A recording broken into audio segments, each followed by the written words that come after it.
步步高中文故事。我帮你介绍个工作。我叫高东正，今年是第2年上大学了。我有一个女朋友，我们在一起很快乐，但是我和她在一起要用很多钱。我想找个小工作，我学习完再去做的。学校外面有个小公司，说是帮人找工作的，我去那儿了。第1章，工作是唱歌跳舞。公司里的那个男人问我，你想找什么工作？我说，我想做来钱快的工作，还有，我是学生，我早上要上课，我晚上才能工作，星期六、星期天也能工作。那个男人笑了，说，没问题，我帮你介绍个工作。他们很喜欢大学生的，60块钱1个小时，一晚能做4、5个小时。你今晚就可以去上班。我听了很高兴，我工作1个晚上能有200多块钱啊，我能和我女朋友玩2天了。那个晚上，我去了一个咖啡馆工作，在那儿，我和几个40、50岁的女人说话、唱歌、跳舞。我真的没有和他们做再多的事情了。他们给了我600块钱。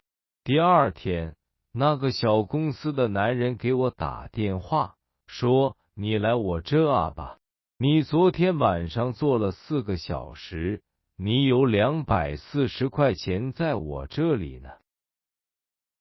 第2章，用电脑的工作。我去了那个小公司，那个男人对我说，这是你的钱，你怎么和咖啡馆说你不再做这个工作了？这个工作来钱快啊。我看着他给我的钱，回答说，我是读书人，我不做这样的工作。那个男人笑了，说，好啊，读书人，我帮你介绍个工作，要用电脑的，你会用吧？我听了也笑了，说，我会呀，我也有电脑，我要去公司做，还是可以在学校里做？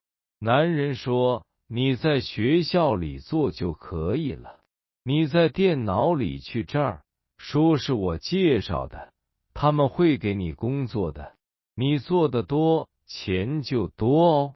我回学校开电脑，去他说的那儿开始工作。慢慢的，我懂了，这不是在工作，是在骗钱。第3章，好工作。1个星期后，那个小公司的男人给我打电话，问我为什么不工作了。我说，我知道你们在做什么，你们不是让我买东西，也不是让我看广告，你们是在骗钱。我没有告诉警察你们的事，已经很好了。那个男人说，你等等，你不能告诉警察这些事。我的好孩子，来钱快的工作都是这样的。你等等，我再帮你介绍个好工作。我说，我不要你的工作了，我最好的工作就是好好读书。再见。不要再见了。步步高中文故事。